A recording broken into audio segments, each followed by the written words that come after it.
That's right. I have wrestled with an alligator. I done tussled with a whale. I done handcuffed lightning, throw thunder in jail. You can't stop me. I'm going to win. It ain't about how hard you hit. It's about how hard you can get hit and keep moving forward. How much you can take and keep moving forward. I won't quit. I'll just keep getting stronger. Stronger? Stronger. Everyone, welcome to the pump. I'm just like we kind of laughing because I brought up a friend of ours post, Pat Davidson, who's gonna be on after you, FYI. You prefer Dave or David? I always like it, and then I always call you David Gray Rehab or whatever. But like, yeah. What name? What do we call you by? Instagram. David is good, not David Gray Rehab. You don't address me by that. You don't. Well, we call Jordan the muscle doc the entire. Depends on the story behind it. Like I like making fun of people's Instagram names, but yours is like very average. It's just like your name and rehab. Yeah, exactly. I was David _ Doc Gray something other this and that, but that was when the Instagram was just me putting up my own training and stupid stuff, but changed it to David Gray Rehab, and it helps because when someone shares a post or tags me or something like that, people know what I do straight away, so they'll click on the page if they're interested, and if they don't give a shit about rehab or anything, then they won't. So the handle That's actually really smart. That's actually a better answer than most people give. Yeah. You're like, I think a ton about marketing stuff and salesy stuff, because that's where I came from. I used to work in sales and marketing, and I have a degree in marketing. So I have a very much a business kind of mind. Like, I don't know, my brother way more so. Like, he could be driving along and he sees an empty field and he's like, I know, you know how to work well in that field now. Is it like there's some kind of business for it? But yeah, I have a decent business mind. So I think a lot about that stuff, but I didn't realize it until like I was working in sales, and I was working for a cider company before and alcohol companies and stuff like that. And I hated sales. I was like, I'm shit at sales. But actually, when it's something that you care about, then actually it turned out I was okay at it. You don't care about cider? Well, I don't mind drinking it, but I don't care if anyone else drinks it. There's no meaning there. It's interesting because a lot of people actually are the opposite. You know, a lot of people are really good at selling someone else's product, but when it comes to selling themselves, they have a lot of difficulty because they feel like, oh, like this is sleazy, or, you know, when you're selling something else, you're like, oh, like this is something they want. And it's like, when it's you, all of a sudden it's, hey, if they reject this, they reject me. And it makes it a lot harder. Yeah, but it does definitely. And I work with a lot of therapists and coaches on like building their communication skills and stuff, because you're telling a story, right? And you're telling your client a story, and that's not a lie, or it's not untruthful or anything like that. But you are always building a story, and especially in the rehab world, you need to be very cognizant of their goals and how they got to where they are now, especially if it's more chronic pain, and where you're trying to get them towards. So you need to have their focus on their end goal and help them understand where they are at the moment and the gaps that you're going to bridge along the way. So it has to be a story, and the story is not about you, the story is about them. But the problem that people have with marketing is people have a problem with marketing themselves when they don't think they're doing a very good job anyway. So if I promote my product, I have no problem selling it, because I think if people go and buy stuff that I do, I'm not saying they're going to be perfect, but they're going to get gains from it. So there's a difference between marketing is selling something to someone and being confident that they're going to be happy with what they bought. They're going to be happy with their purchase. So in 6 weeks' time, someone's going to come back to me and say, geez, I was delighted that I did that. And the opposite of that, didn't oversell, like, because yours would the I don't know if it's your first dip in the game, but that would have been lower body basics. But you weren't like, listen, this thing's magical. You're like, this is like a lot of the basics. Like, it says basics, like it'll fix these things, but it's not going to do this. Yeah, exactly. It is what it is. It's just like, I actually couldn't give a shit if people don't do it or not. It's just, I'll post something about it once a day in a story, and if you get it, you get it. But the opposite of marketing then is like, the shitty side of it is marketing something and knowing someone is going to regret buying it. Like they're like, Jesus, I wish I never bought that. So out of the 3,000 people now that have bought my programs and stuff, I would say there's very, very few that have done that. I'm fairly confident that they've gone back and said, geez, I wish like I didn't spend money on that. Yeah. You know? Well, it's funny. We had this whole conversation about imposter syndrome. We haven't released the episode yet, but basically Dean kind of just called everyone out and like, you don't have imposter syndrome. You just need to get better at what you do, and you won't. Yeah. And this is like the exact same discussion in different. Like you're nervous that people aren't going to like your shitty product. Well, like you're just nervous because you didn't do enough work, and like these people are better. Like it's okay that people are better than you. Like there's very few people I find that have actual imposter syndrome. Yeah. Like clinically, you know what I mean? Yeah, exactly. And there is people there that do like, because they do have that, because there's two sides of it. It's either I'm not good enough clinically or like coaching wise, or else I'm not good enough at communicating it. And that's the communication side of it is often what people are missing.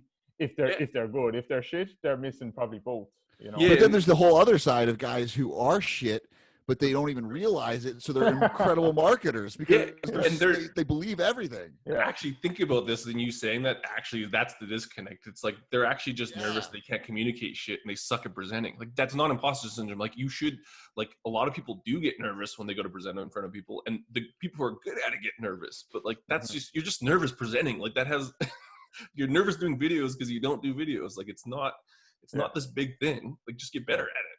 It's just practice, that's what it is. So if you're not willing to if you're not willing to, people say like they want to make money, they want their business to be good, they want to have a full clinic diary or all these clients, and they're not willing to put up a post where they talk for 30 seconds on their Instagram with their face on their Instagram. They have to always show like, this is me doing a deadlift.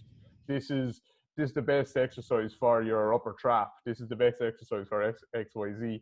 And there's no personality behind it. If I look into someone's last 9 posts on their page, when I come upon their page, I can't even see their face. I can't even hear their voice. Often people don't even have their own name in their bio. It's like movement and strength.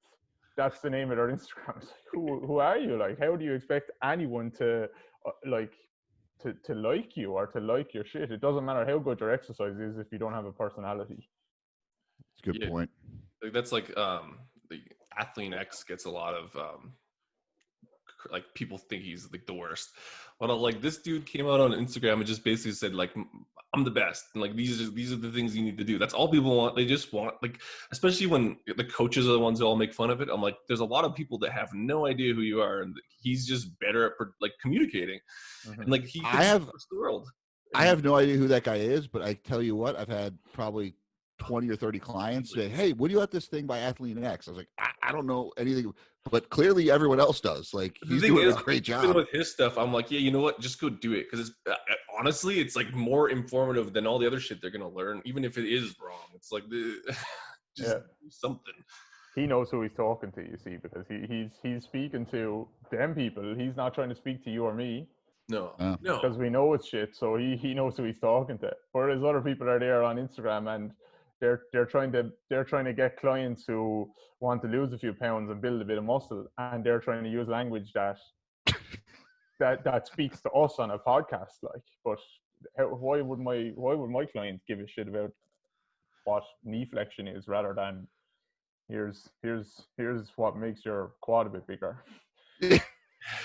It's so true, and we all. I mean, I'm guilty of it. Not, I don't think nearly as bad as some people because I just don't have the knowledge base. But especially like our friends in the quote unquote respiratory model thing. It's like sometimes I'm like, God, listen, like I'm done. Like I've read 2 sentences. I'm like, I don't fucking care at this point. Well, like I actually had this conversation. So we had Paul O'Neid. Anyways, he's like a high level powerlifter, has a lot of coaching clients and stuff, and he's kind of been working with a few people in we'll call it the respiratory circle. I don't know what the fuck you call it, everyone. The people who took PRI and don't call it PRI nerds.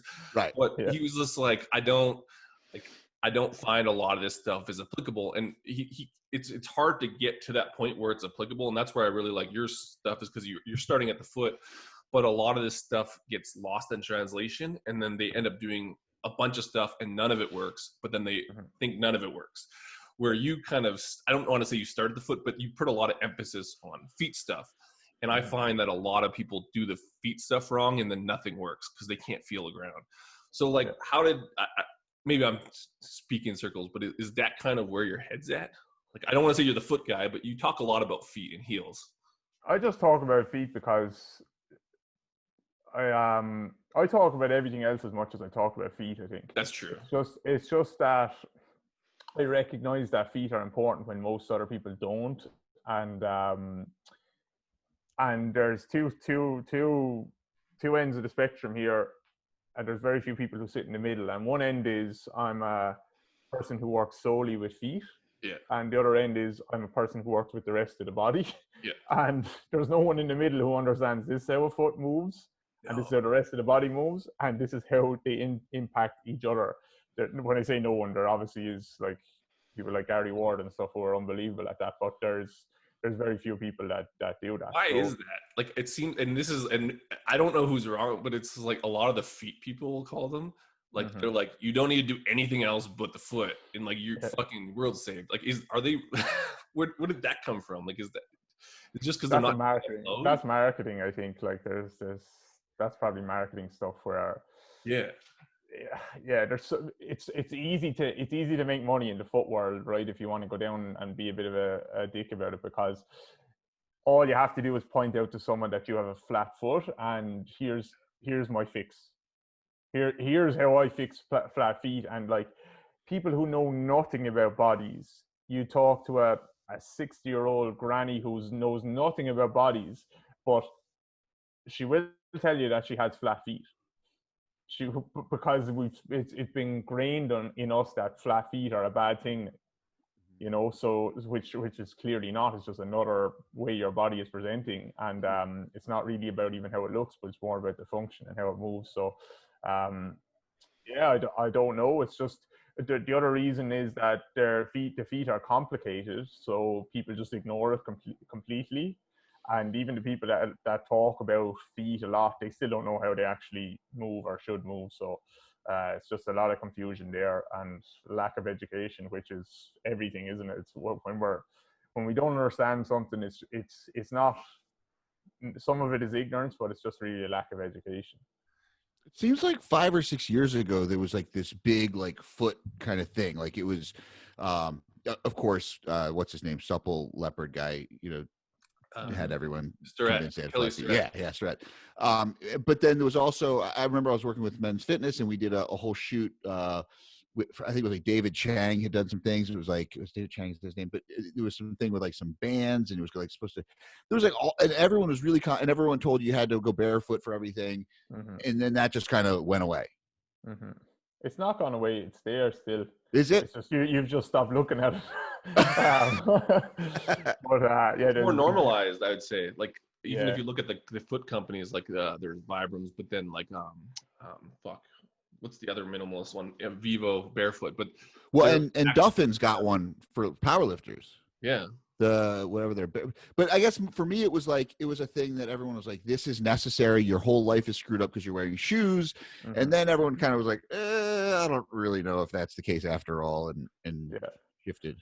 Yeah, that's still going on. I see way more issues with people that have gone barefoot, and now they're really in trouble than the opposite. Yeah. Okay. So, actually, let's start. So like we kind of talked about this before, and like, not that we have to make it all about bodybuilding and powerlifting, but I think that there is like we talk about there being a disconnect in all the world. I think a lot of people, like you said, went to barefoot and they have problems. What are some, like, I guess, just basic points with a lot of strength athletes that maybe they're fucking up from common knowledge, so quote unquote, the foot, when really the education model sucks? And then we can kind of bridge off however we go from there. The thing you're going to see more often than not, two things you're going to see more often than not in the gym are people talking about a tripod foot, and they think that that's gripping the ground with your toes. So like, okay, create this strong, stable arch is kind of the phrase that goes around. Really grip the ground, screw into the ground, or spread the floor. They're fine cues if you're a power lifter, and yes, you want to be very, very strong, but it obviously leads you down a path that ignores the other end of the spectrum. But a tripod is not the toes. The toes, when you grip the ground, even people can do that if they can feel their foot on the floor, and if they grip the ground with their toes now as they sit there, they'll feel their met head, the ball of the foot, pop off the floor. Mm-hmm. That is one of the most unstable things you could do for your body.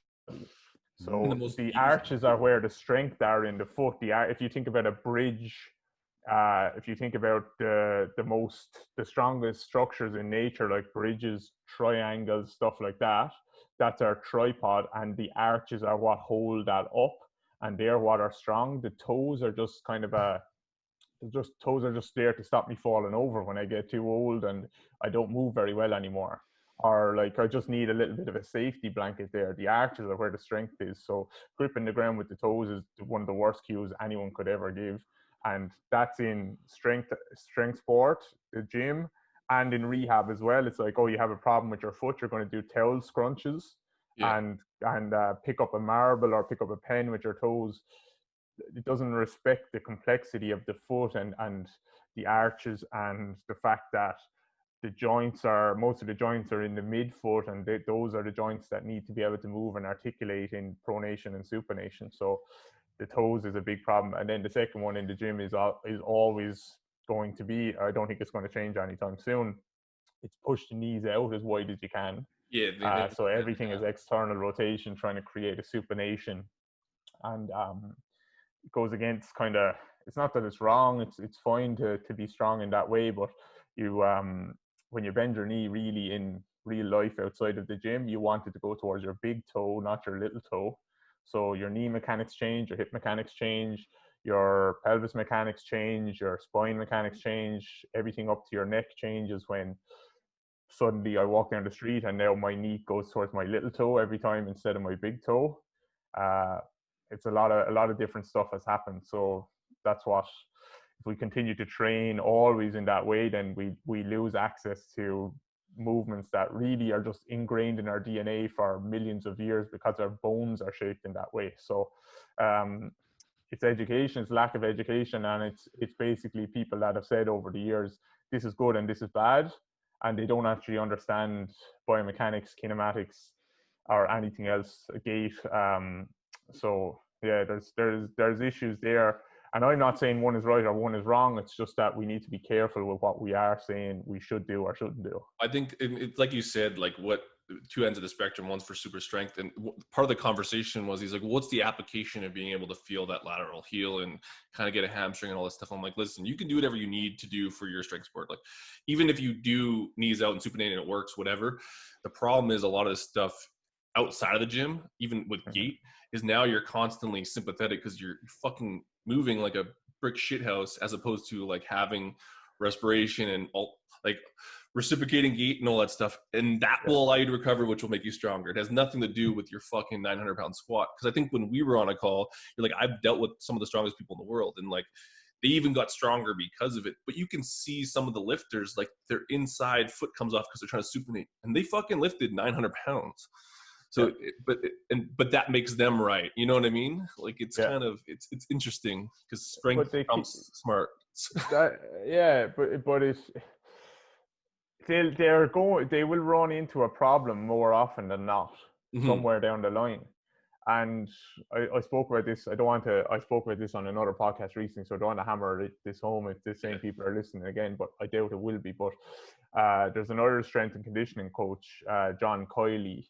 He's pretty famous strength and conditioning coach, and he's written a bit of literature and stuff, but he talks really, really, really well now. But he talks about, like, we just have a path, right? So our movement is a path, and powerlifter is a good example of people who get very, very narrow on their path, and that is fine, and that is important to train that. If that's my sport, it's important to train those skills and do the things that make me very strong. But the day that I have my path so narrow that I have absolutely no variability left, I can't go left or right of that like narrow little path. I haven't kept the edges of the path in any way landscape, if you want to call it that. It's gotten so rough around there. It's so foreign to me. There will come a day where I need to go outside of my tiny, narrow little path, and I don't have access to that anymore. And that's when I get injured.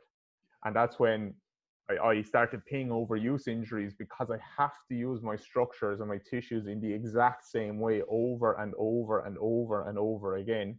And that's not a good route to go down. So even though, yes, I have a 1RM back squat, and I'm going to train that in a knees out type of fashion, because that's what kind of locks me in, and I go down and up 6 inches and back down 6 inches and back up 6 inches, and I want to be as locked in and as tight as possible.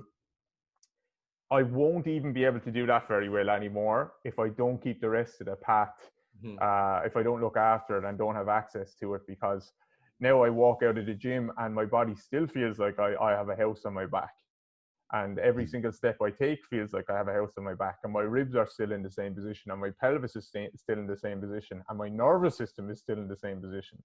So now I run into problems, because now I go back into the gym, and when I'm supposed to be getting myself ready for this lift again 2 days later or the following week, actually I feel like I've been there all week. I can't even get up because there's no down. I can't get my knees out because there was no in. They're already out. So where am I left? I've nowhere left to go. So that's life, really. It's just balance, and that's what people are missing. That's like that's the description of me. Like in a nut, like I have to like brace to like pick up a pen off the floor. Not as much anymore, but I would be like, yeah. like, and I'm like, why am I like this? Like, and it was, you're right. I was just creating a pattern, and I never got outside of it.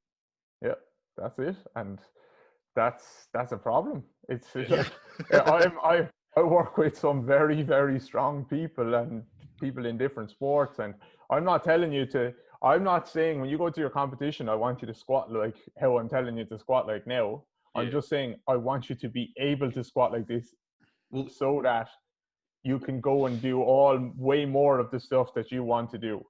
And a lot of the main arguments I see, at least, like with people, again, we can call them sensory motor drills. Like your stuff isn't like, I think that your stuff's a lot harder than people give it credit for until they do like a call with you, and like me, and I'm like, holy fuck. But a lot of it's like, again, we'll just use powerlifters or bodybuilders. Like they want load, and they don't think like, if they drop the load, they will inherently lose the thing that they're good at, strength, getting big. And then you tell them to do these drills, and they're like, well, there's no load. There's no way that this can work. Is there like a middle ground, or do you have to start from this place to build it up? Or is it just kind of like these things are just additive to give you the options? You don't necessarily have to load them. Like, what would you say in that context, if that makes sense? Yeah, it's a good question. It depends on the person, but this comes back to communication, and I rarely get that issue. That someone is like, oh, is this going to help me, or like, why would I do this? Because I've explained to them exactly why in words that are meaningful to them, and I've also proved it to them, because we have KPIs. We've looked at stuff at the start of a session or the start of a block of training or whatever it is. Here's the things you need to improve. Here's why you need to improve them, and here's why improving those is going to help what your end goal is. So back to what we were talking about earlier. So now, if I do a drill and it's not ticking a box that gets me closer to that, then that drill is useless, in my opinion and their opinion. So I need to make sure that the drills I'm doing are valuable for their body. And if they're valuable for their body, they should see almost instant changes. And that might be a range of motion, that might be how I feel, that might be just doing a drill and then going back into your strength exercise and tell me how much better, how much more activation you feel when you do that now. So I have to prove to people why these drills are important rather than me putting my agenda on them. And so it could be a very simple low-level drill, but when we go back and retest, you should see a change. And if you don't see a change, either I've coached it wrong, either you've done it wrong, which is probably means I've coached it wrong, or else it's not the right drill for you. Well, one of the big things I remember, and I don't want to give away all your secrets, but there was a lot of like emphasis on, at least the beginning, like medial calf. and stuff. And then it got my brain, like, I'm like, no one's doing calves right, but you know what I mean? Like, and so you look at bodybuilders and all this stuff, but like what, the one cue that I remember, and I don't want to, like, again, I don't give it up, but it was like squeeze the orange. But like, what are you looking at with medial calf and forefoot? That, because I think like bodybuilders and like powerlifters could like look at it, they can do whatever the fuck they want, but kind of where's your head at with that stuff? Because that was really powerful for me. I was like, fuck, my calf is like not doing calf stuff, and like I do shit all the time. Like, what the fuck's going on? Yeah. I don't know. Maybe I can't even remember too much. Well, I remember a little bit of it, but I can't remember too much why I thought medial calf for you.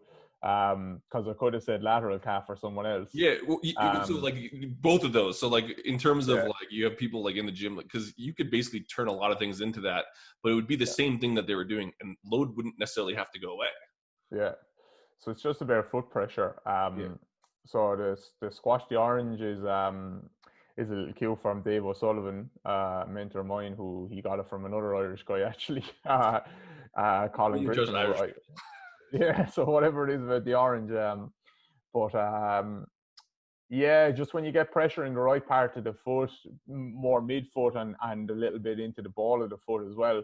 If you do it well, then the calf should kick in, and that should start to coordinate with the calf and the distal hamstrings, and that drives a lot of stability around the knee joint in particular for someone like you, Dean. So when your brain feels that, it's like, holy shit, this is unbelievable, this is amazing, this is the protective mechanism that I've been missing for so long. And instead of having those co-contractions around the knee joint, which stabilizes me, my brain has been using pain. So it's like, here, I'm going to slow you down, here's pain. But instead of that, I'm going to say, here's foot pressure, which drives calf, which drives hamstring, which drives coordination around the knee joint, which forces you to use your hips in a better way. And it changes everything. So it's timing, it's inter and intramuscular coordination. And most people are doing calf work as calf work and hamstring work as hamstring work and footwork as footwork. But actually, if you do it well, the three of them work together. And again, in the respiratory side of things, they miss the distal hamstrings and how important they are to coordinate with the calf. So people are always looking at rib cage and pelvis, and they miss what's happening. Yeah, they're missing what's happening distally. So proximal is my ribs, my pelvis, I'm very focused. I'm very sensing things, all this stuff. Distal is more reflexive. So as my weight comes into my midfoot, that's a signal for a lot of reflexes to kick in, because now as my weight starts to shift forward in my foot, if we're talking about gait, my other leg, the cross extensor reflex kicks in. My other leg is going to have to swing forward. And if I can, there's a lot of other reflexes and preflexes even that happen. But if I can get a lot of that stuff to happen, then I don't have to focus as much always on the proximal control, because I'm getting these reflexes to kick in, which are ingrained to protect me anyway. So my foot does a good job, my calf does a good job, my hamstring does a good job, my Achilles, these disperse force away. So now my proximal structures and my conscious control can relax. My brain can chill out a little bit, and it can say, actually, these guys have got it under control. These distal forces we can look after ourselves here. But if I don't have that, then I'm probably going to get loads of co-contractions around my back, my lower back, because the forces are going to come up through the foot all the way up. And if my brain knows my calf can't do it, my hamstring can't do it, my quad can't do it, my glute can't do it, it's going to make sure that I get a lot of tension around my back, my core, because it's going to protect it. It doesn't give a shit about fluid movement. So there's two ways of looking at it. I actually really like That's that. wild. Because this is actually like the art. So, and I'm saying Paul, but I was having this conversation, but it's more indicative of what a lot of people are saying. They're like, yeah, but like I squat with my quads or whatever. Like you can be, but so is there application for that shit for like even bodybuilders? Like even we've had Cass on and we're talking about like a quad dominant squat, and you can squatty squat, whatever. Leg press, hack squat. Do these things help unlock the ability to use the quad more? Because I think a lot of people are going to hear this shit and be like, okay, how can I get my quads bigger? You know what I mean? Like, and so what would you say to that? Like, I know kind of what your answer is, but like talk on like unlocking potential to get huge because you've locked in proximal or distal. Or both. Both. But yeah. We need both. We then meet somewhere in the middle. Yeah, yes and no. I would say less about making the quad huge and more about possibly making the glute huge. Yeah. And maybe the hamstring and maybe the calf. And for a lot of people, I think that a lot of people that I see, at least, they have no problem getting a quad pump a lot of the time. Yeah. But they'll struggle with a glute pump and they might struggle with a hamstring pump as well. That was the main thing. It was like, I can't use my hamstring. Like, I use my quad. So like, why would I want to get my hamstring involved? Yeah. Yeah. So the quad, like the quad, and especially this is important for people with knee pain and anyone really when they're squatting or trying to run or even walk, they are using their quad for everything. They think their quad is their glute, and that might sound a little bit weird, but to get hip extension, they need to get knee extension first. So they use their quad to straighten their knee back, which starts to kind of straighten the hip back into hip extension. Instead, what we should actually have happen is I get hip extension and then I get knee extension. So it's slightly different on the timing. So if you think about someone walking or running forward, I would want their foot hits the floor. I would want their big, powerful glute max to push them forward. But what most people are getting is their quads are straightening their knee back first. Are too early, and now I don't have active hip extension. My quad has pushed me into a passive hip extension. So we'll see the same in someone squatting. You see people squat and they go straight up, they go back up, and their knees snap back really early. Yeah. So instead of getting calf, hamstring, and glute, so the calf and hamstring, distal hamstring, are keeping the knee in place just a slight little bit longer, and my glute powers me up. Instead of that, I get a quad that straightens my knee back, and then I have to finish myself with my lower back because I don't have any hip left. So it's all about timing. So yes, using your foot well will make everything do its job, and that's why I get someone to do a very, very strong powerlifter, very strong whatever athlete, sprinter, I don't care what athlete, I did get them to do 6 bodyweight split squats in a certain way and their whole leg is freaking out, and it's just because they use their foot pressure as well. So what I'm thinking here is like, I'm gonna get people who be like, yeah, I want my quads big. They're like, fuck this guy. They can still get that.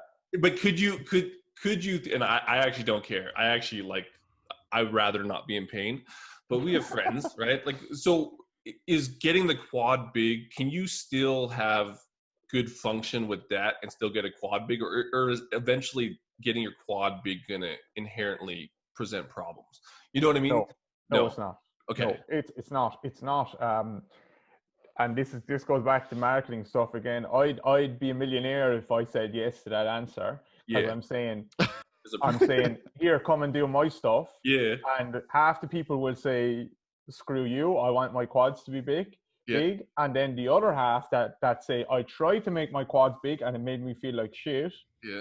Now I'm going to go and do your stuff. So I've gotten all those guys to come and pay me money.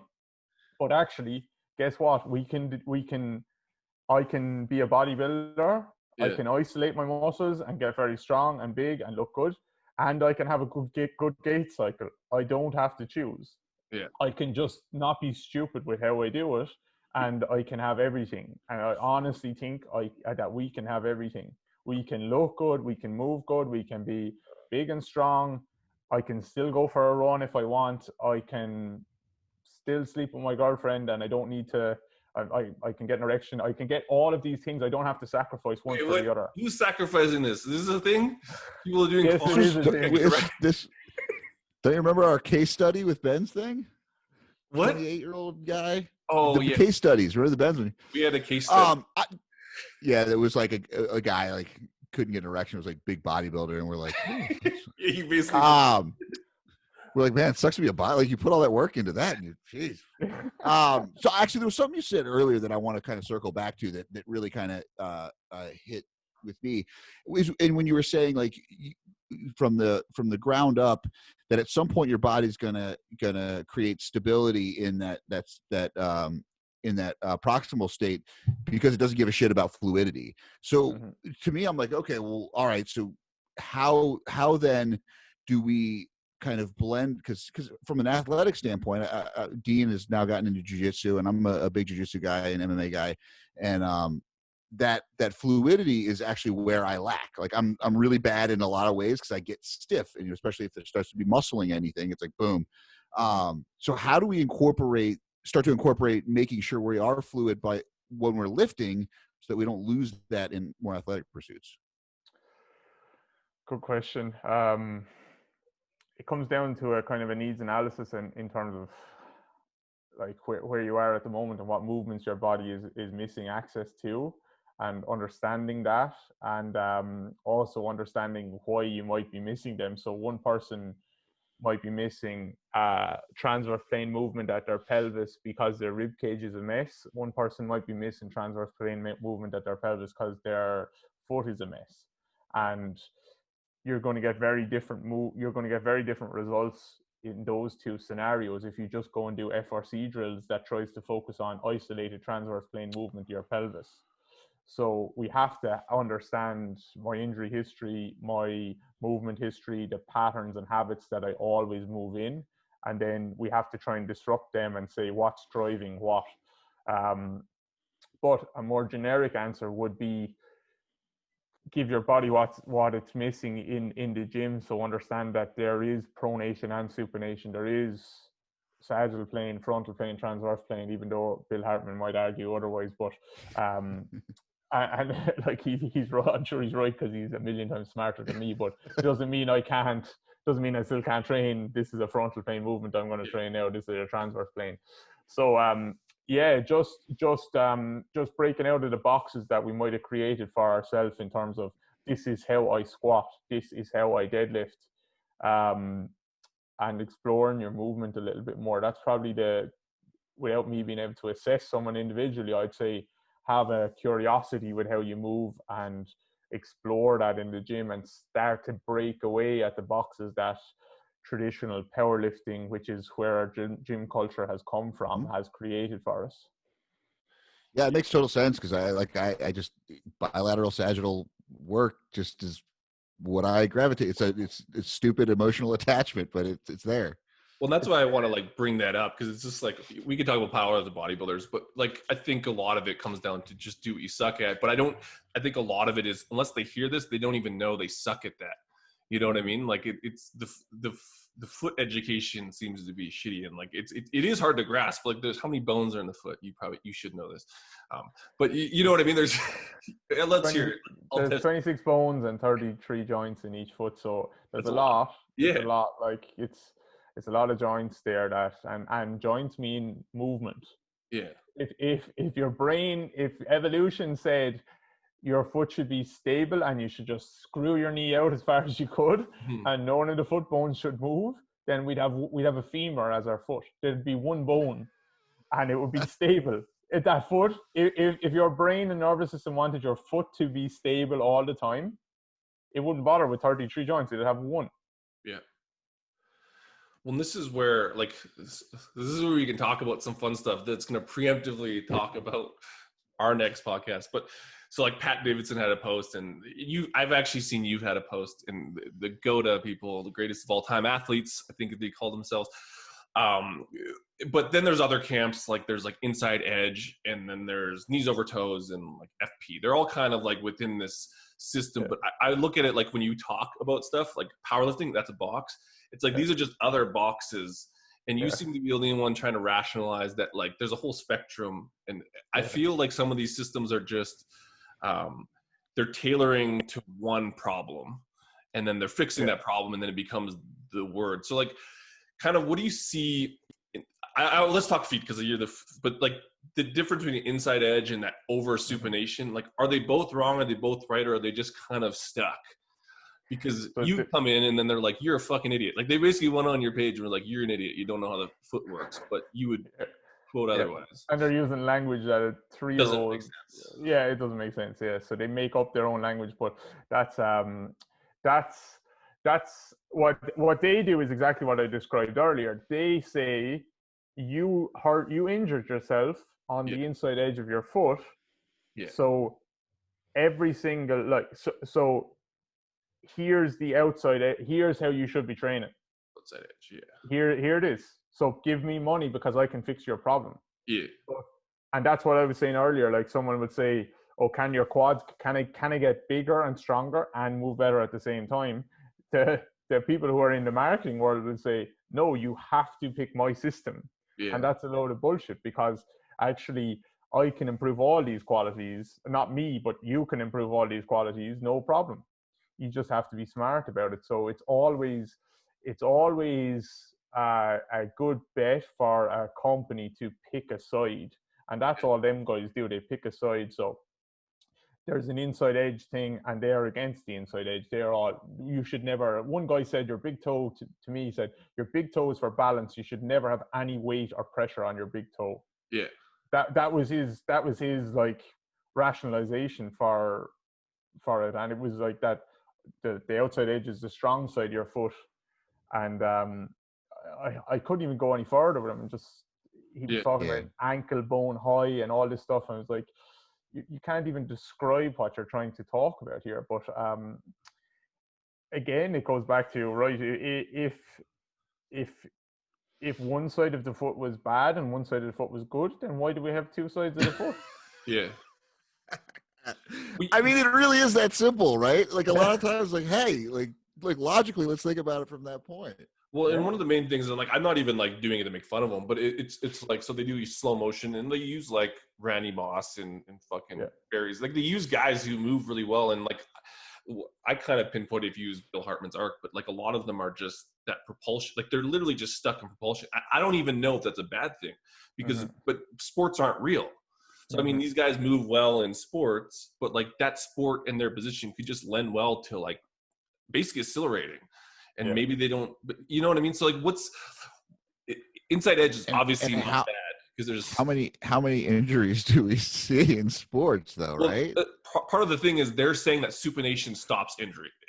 Is that wrong or right? Because they're saying like, listen, if you keep ankle bone high and you're basically driving propulsion, but like, if you only stay there, you don't get injured, which I don't agree with. But they couldn't be further wrong, because without one there is no other. So if I stay on the outside edge of my foot,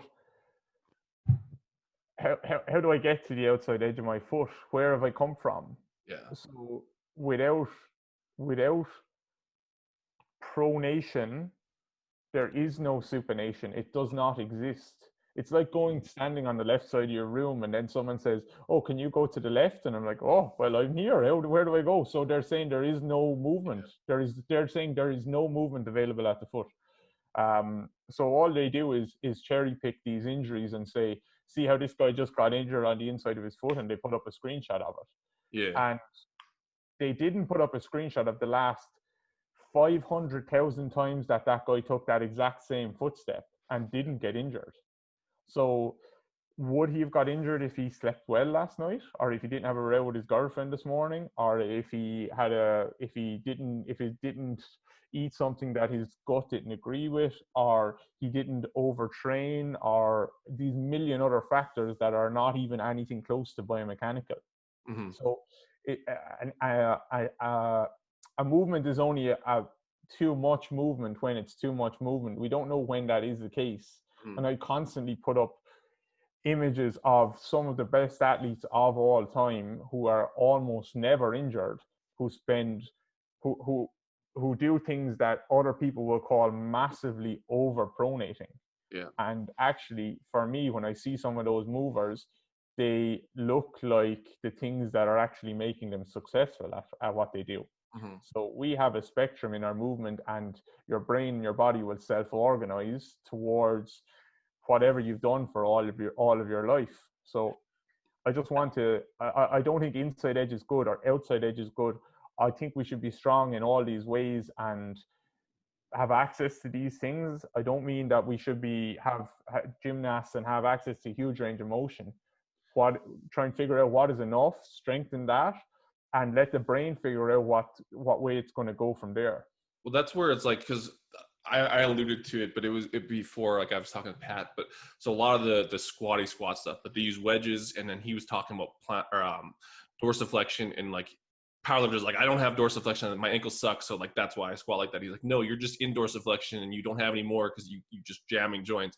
So the wedge opens that up, and it's almost like the GOATA system is like the wedge of running. They have too much of the one side, so they just give it a little bit of the other one so that they can do the normal stuff, which is a problem if people are sitting all the time. But it's just like it's the wedge of running, which isn't bad or good, but it ignores a potential problem of not actually having the other side either eventually. And so it's too new to know, like, you know what I mean? Like, it's weird. It's just as big a problem as going too far in the other direction. Yeah. So which is where the injuries happen. Like when I describe pronation, they don't know what it is. They don't understand what pronation is. It's a subtle movement, and it's not this huge valgus collapse of the knee. It's a very subtle organization of the 33 joints in the foot and the rest of the body over that foot. So each joint moves a little bit, and that makes a global shape of my foot. That's pronation. What they describe as pronation is not pronation. It's a massively excessive E version of the whole foot and a valgus of the knee joint. So I cannot speak to someone who doesn't understand what pronation is. They are not describing the same thing as I'm describing. And they are not describing supination either. They are describing an inversion of the whole foot. And that doesn't respect how the rear foot and the forefoot should move in opposition to each other, and what the knee joint should do and what the hip joint should do, and understanding that this is a full body movement. So they're looking at things in a microcosm, and they can't even describe it properly. So I just block them from my page for the most part, because it's a waste of time, and it gets me frustrated trying to converse with people that they can't back up what they're saying, and they can't describe what they're saying in any kind of accurate language. But again, if I just go and dramatize, or whatever the hell the word is, if I make a big drama out of everything, and keep whoever shouts the loudest on Instagram usually wins. So I'm not interested in that. Well, the cool thing with Pat's is, like, Pat's usually pretty loud, and like, I don't know, I don't think he met his match, but I think he met people that like wouldn't stop talking, because usually Pat can be like, describe something in extreme detail, and they're like, okay, like, I'm not gonna mess with this dude, he's actually smart, he looks like a moron, but he actually knows stuff. And they were like, yeah, no, dude, waves, you're an idiot. I was like, yeah. I was like, that's fine, but yeah. I think there's also a danger there in trying to, like you were saying, extrapolating from professional athletes who are at the top of their game, who have established a gait and a pattern of movement that works best for them, which is why they are kind of the best in the world at what they do, and then saying, hey, I'm going to make you do something because I saw it here, and we're going to start here, and that's going to somehow turn you into that prime mover. You know, it's almost like they're, like you said, cherry picking this single moment in time or space and claiming that this is what's causing the injury or the success. The shitty thing is, like, they're trying to find a solution, whatever, they're just assholes. But at some point, people are like feeling better because of it. Do you think it's because they're, again, feeding them something that's opposite? So there's like a window where they're going to feel good, but it's just like they're now ignoring the other side, which may present other problems. It's like what I talked, like, and we're going to ask Pat about it, but with the wedge squats and only wedge squatting because you get a squatty squat, it's going to present problems down the line because they still don't have dorsiflexion. Like, they've just hacked it. And so they're going to get in a situation one day where it's going to like snap. And that's kind of what I see is, like, if we get too into these things, we then ignore a lot of the other side of things, which are just as important without that understanding. How many bodybuilders do you know that are people who started training in the gym that for the first 2 years they felt amazing, and they said, this is the thing. I was blind before, but now I see. And everyone who goes to a weekend seminar comes back and says, I was blind before, but now I see. And then they go to the next weekend seminar, and it was actually now I get it. And then 6 months later, there's the next seminar, and they say, now I get it. I didn't get it before, but now I get it when I heard this person talk.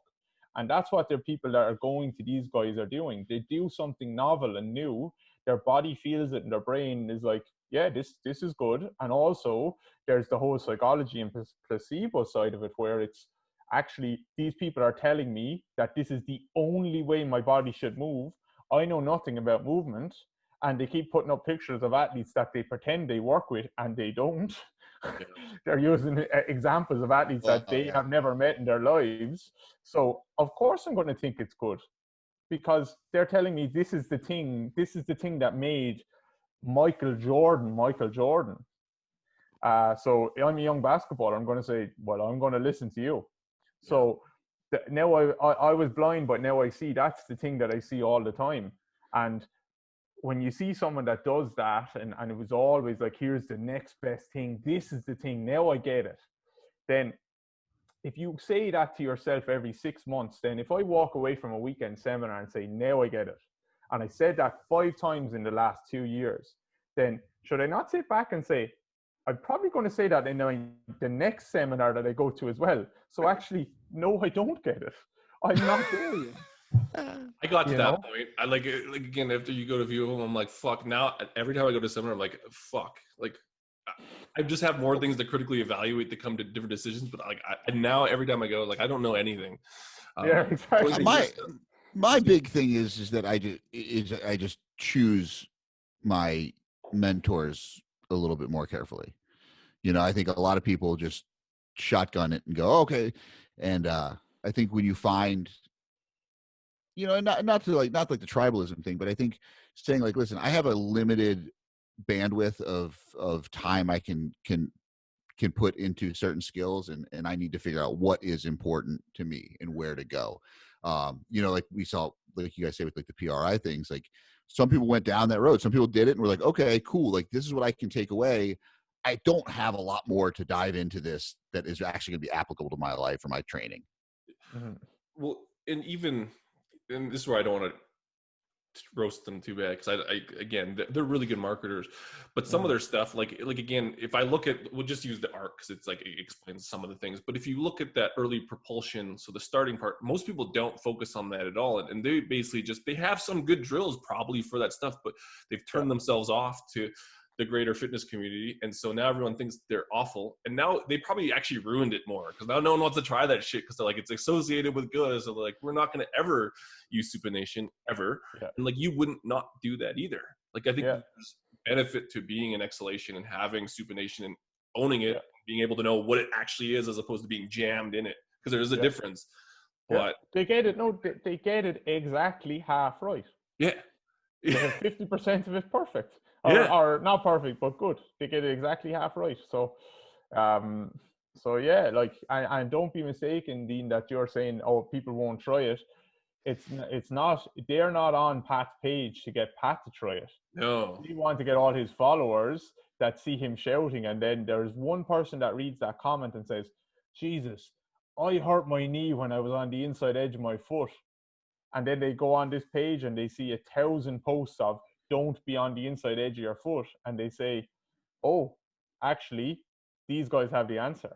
So there's one guy that commented on my page before, and he was like giving out about pronation, and he said he tagged the other coach, and the other coach told him, 2 months before I got injured, he told me I was going to get injured because of the way I was running. And I said, he's commented on my page saying that about 500,000 other athletes as well. So a stop clock is right twice a day, you know. If you keep saying it, you're going to be right sooner or later.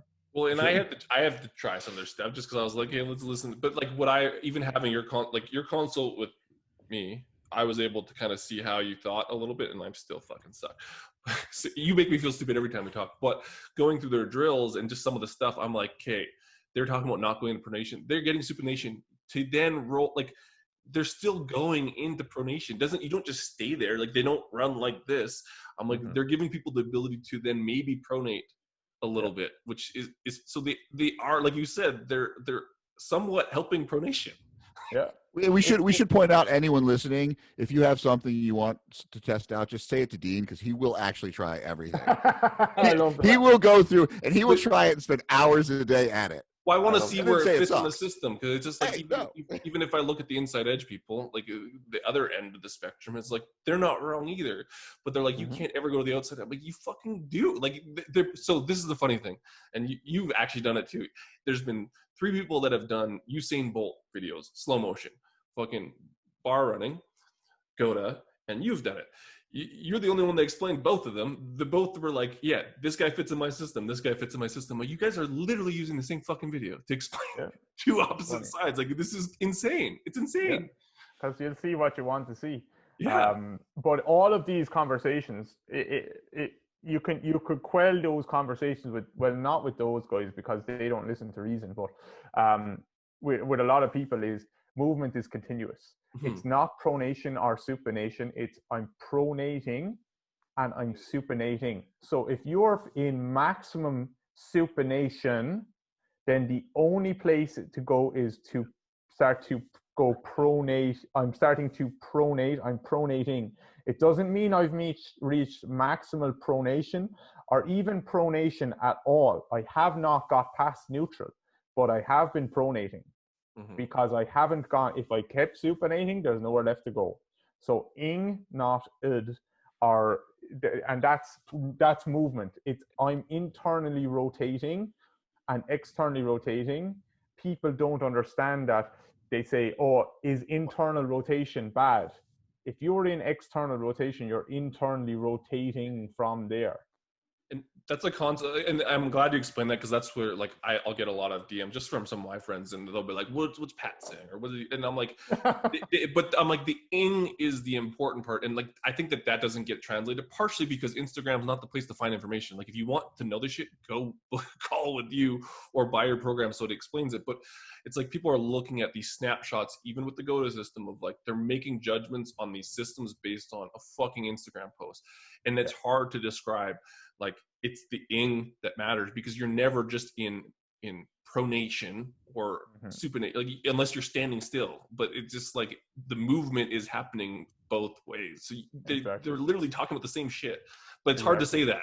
It's hard to know that via marketing, because everyone's marketing too, like Pat as well, and even you to some example. Like, you're showing drills, but it's like you're straight up saying, like, go get my program, because I can't fucking explain the dynamics of this drill in this Instagram post, and nor should I, because I'm working all day.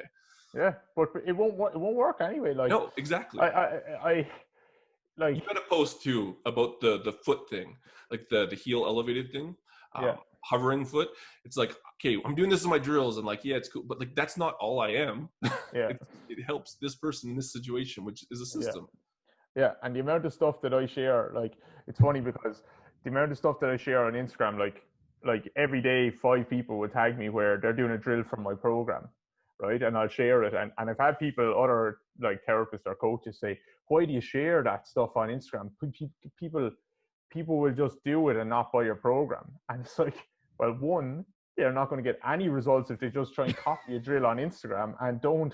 Even if you buy my program, I don't want this to sound like a sales pitch at all in any way, but even if you buy someone's program and it's a 3-minute YouTube video, and that explains this exercise that you're going to do at this portion of the workout. You have to, and you saw that same exercise being performed on Instagram, and there wasn't a 3-minute YouTube video. There was 30-second video explaining it. If you don't understand the intention behind the exercise, you will not get any results. Number one, if you don't understand, like, when you're supposed to be doing it, how it fits into the rest of the program, you will not get any results. I have no problem like sharing stuff on Instagram because people say people steal your stuff and this and that. No, well, first of all, it's not mine, and secondly, no one who ever tried to scam a program or got a program from their friend that their friend bought ever got a result.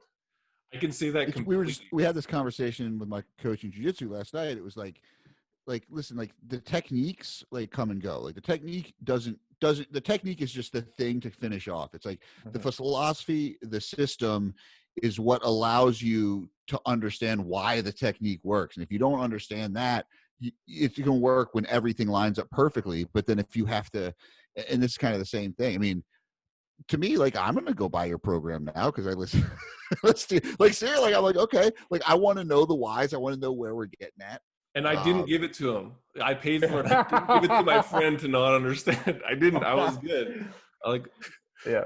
But in my opinion, I might be biased here, right? It's a simple program. It's not built to explain the ins and outs of everything. It's just here's the exercises, and here's what I think are the basics of human movement, and here's what I think every single person in the world should be able to do.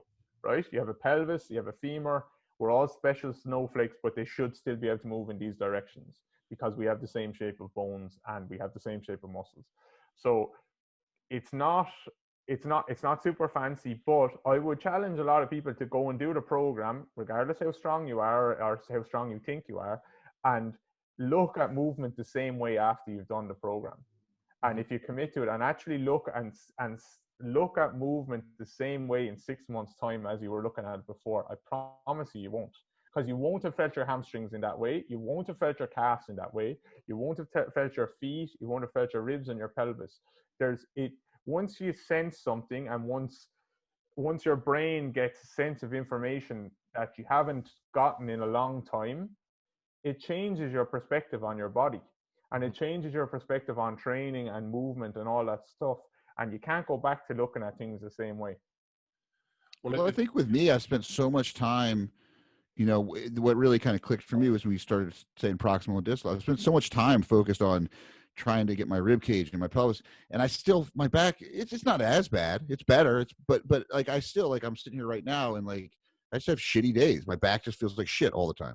And it's like, oh, well, you know, I definitely, you know, and again, back to jiu-jitsu, because John Danaher is like the big guy. He's like, you know, in jiu-jitsu, no one was doing leg locks until like 5 years ago. It's like, why would you ignore 50% of the human body? And now I'm like, holy shit, I've been ignoring half of my body trying to make it feel better. Half of your body. Half of your body. It's like from literally, like a lot of people, like especially like in this respiration. Like really, even my waist down. I mean, like literally my waist. I haven't after your proximal hamstring. Because if I listen to all this stuff, it's like proximal hamstring, to the point where I have powerlifters that are like, listen, you can't just do that. And I want to agree with them because it's just like, but there's this other part, and you basically just laid it out. It's like, yeah, you have a distal hamstring, you have a calf, and like those matter.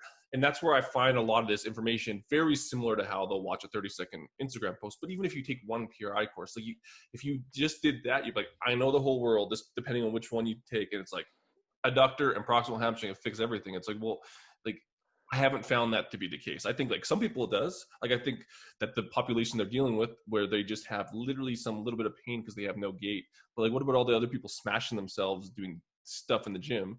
Like that's not going to fix everything. And like it doesn't, and then it literally makes a lot of these people turn off because now everyone's saying, I found the truth, and it's not actually working for people. You know what I mean? Especially now that it's more common in the strength communities. Yeah, I was blind, but now I see. I did a course, and now I have all the answers. And I'm not assessing anyone. I'm just saying, well, Ron said this is the drill I should do, so I do it. And right. It wasn't a proximal hamstring you needed. It was, you need to go for a coffee with your friend.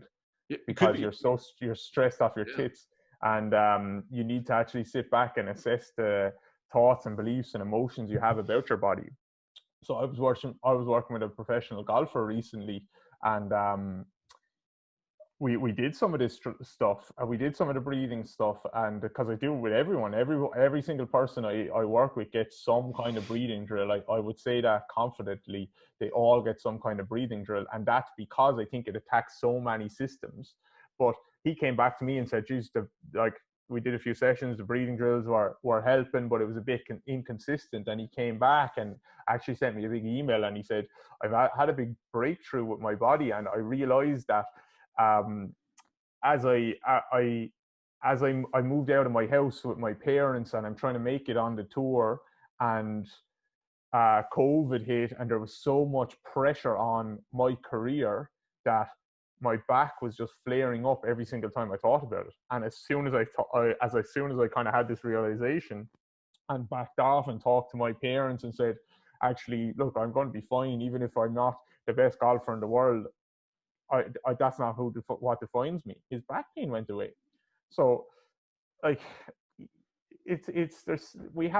everyone has their system, everyone has their way of doing things, but like, if that stuff isn't right, then you've no chance. And I'm saying that as a way to not say always focus on the breathing stuff, but that's why I love the breathing stuff, because if someone is having negative thoughts and beliefs about their body, then the breathing stuff will actually have an impact on that, because it's just going to kind of serve as a little bit of a reset and get them to calm down and stuff. So it's just, what does the person need? That's what no one is assessing. Like, what does the person need? And that, a lot of that comes back to communication, and no one understands how to get right information from someone. Because you come into me and you have a shoulder issue, most physical therapists in the world, I would say 99.9% of them, know what 3 drills they're going to give you before they ever met you. Yeah. Which then it becomes coaching like anything else, which is, it's helpful to learn all this stuff. Because part of that too is like you said, we talk about foot and all this stuff, and you literally, and you do breathing and respiratory, and you're talking about stuff that has nothing to do with it.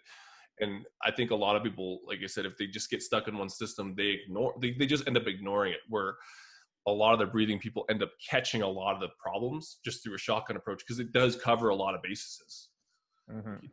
Breathing actually covers a lot of movement because of expanding and compression, but then it also can enlighten people without you even coaching it, which is weird. And that's where it's like, okay, you think you're a guru, but it's like, no, it's just working because of this. Like, at least you know why it worked.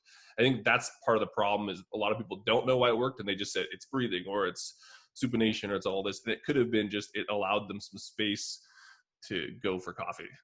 Exactly. It just gave their brain a sense of something that I hadn't felt in a long time.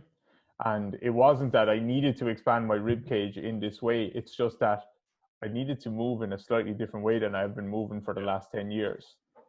So anything could have done that for them. And that's why all these different people can get different results from all these different systems. So like, it's not like, right, with back pain, if Ron never created PRI 100 years ago, there was someone with back pain and they just never would have got better, because Ron didn't exist yet. No, they could have went to their local priest and said a prayer with him, and they could have got better. And I'm not even joking saying that. They like, what would my granddad say? What would he have done when he had back pain? I guarantee he would have went to the pub and had a few pints and had a laugh with his friends. So like, there's just so much in the human condition to consider, and we can't consider it all. And when I do a drill with someone, that's why manual therapy is such a big thing, because people will say, I have magic hands and you come to me and I fix you. But how do you know it wasn't just the color on your roof that someone sees and it gets them to relax because their eyes actually just love that color? They don't realize it. You don't realize it. But how do you know that their nervous system didn't just feel that? Or how do you know it wasn't that they actually got a chance to lie down and talk about themselves for the first time in 6 months? Or that it wasn't your hands-on technique or your needling or whatever. It was actually that it was human touch. I touched your skin and you felt a connection that you hadn't felt in a long time. So there's so much to consider that we don't understand, but people then say, my system is the best. I'm the one who, I know the answers. No, we have some kind of estimation of, here's my best guess at the moment. And if that doesn't work, I'm going to reroute quite quickly, rather than saying, here's the answer. It must be the answer because it worked for Joe down the road 5 minutes ago. But no, we're different people. We have to understand that. You piss off a lot of people, David. Yeah. You should be David No System.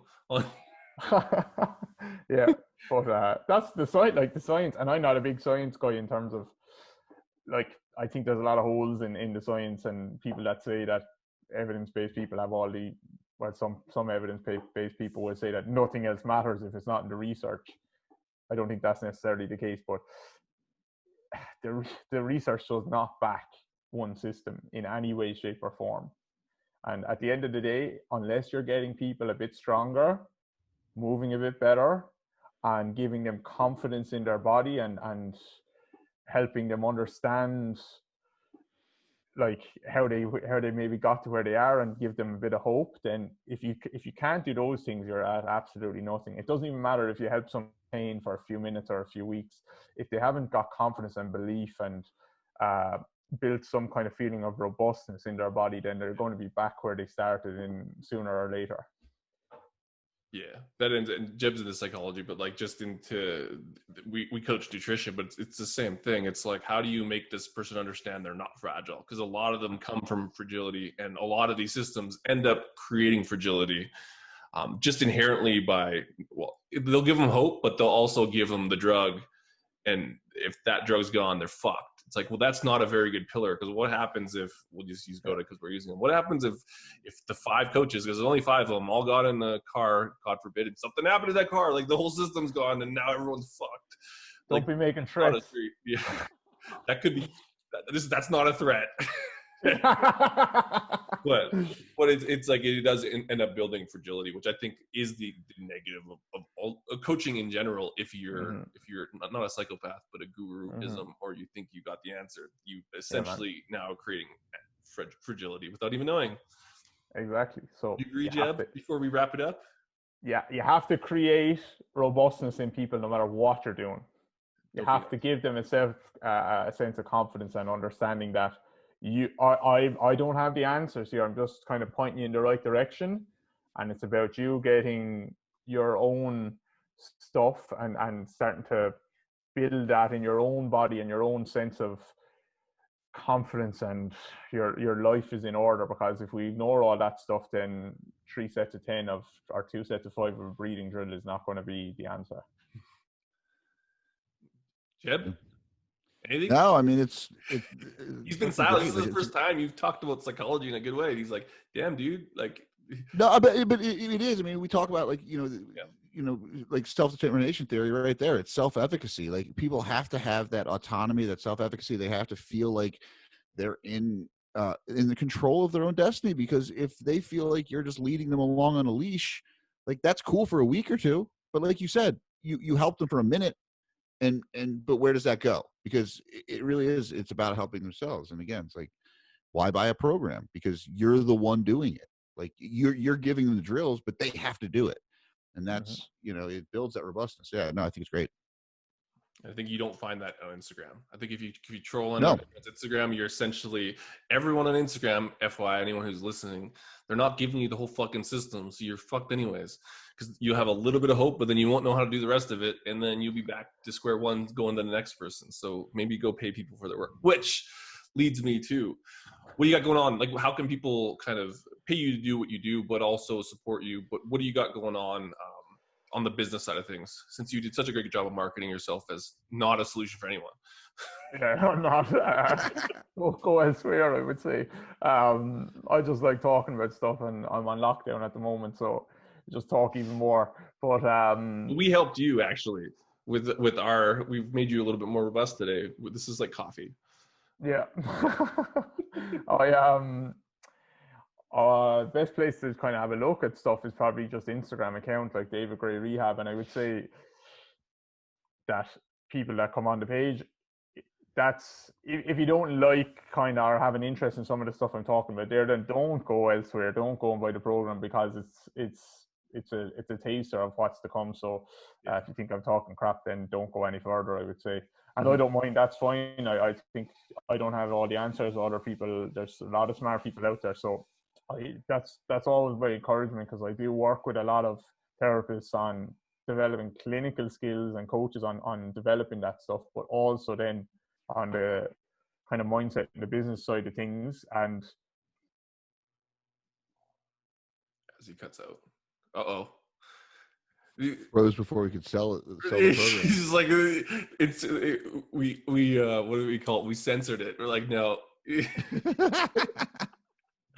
he gonna come back? No. I don't know. This will be like the second time in 2 podcasts. Oh no. Did we have a freeze last time? You We froze Christian at the end. I can't sell this part for him because oh no. Okay, I'm gonna actually pause it. Restart. Okay, we're good. I actually paused it because this has happened before, and I was like, I couldn't sell we had Christian Thibodeau on, and we can keep this in, but I could sell his stuff because I like knew exactly what he's gonna say, and he hates selling it anyways. But I was like, I don't know where you were going with this, so you gotta. Where was I? I talked to a lot of therapists. Yeah. Yeah. Business So mindset. basically, anyway, I was just saying that I encourage them to go and spend money on their education and learn from different people, not necessarily me. So there's a lot of smart people out there, but yeah, for anyone who's interested, David Gray Rehab on Instagram, and I have a couple of programs there, Lower Body Basics 1 and 2, and we've had almost 3,000 people now do it at this stage since May, and probably have a couple more programs coming out maybe by the end of the year.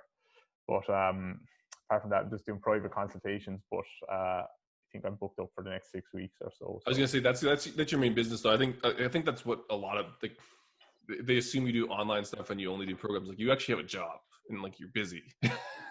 Yeah, but more and more actually, it's hard because I'm one person, and I have a lot of not a lot of clients. I'm cutting down a lot on consultations actually, but the programs and stuff helped me a lot because it gave people a taster of the work. Actually, much more than a taster. I actually put in a lot of stuff into those programs. There's Roxy barking now, but for instance, I had someone saying, I can't get an appointment with you for 6 weeks. Yeah. And I said, like, right, go and do my program. And then we can chat and we can get more specific on the things that you need to do then.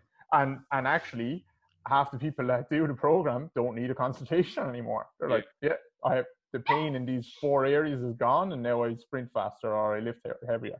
And that's really cool for me because it takes the pressure off me a little bit as well. And I was doing like 10 to 12 consultations a day at one point, and now I'm doing two or three. So it's nice to have a balance. I needed that from a personal standpoint because I let myself go and put on the COVID belly as well. So trying to shave that off at the moment. Well, I think that is a good, if you can't get into, I think that's good. Because again, a lot of the reasons why I set up the consult was to kind of learn more, because I knew Instagram sucks.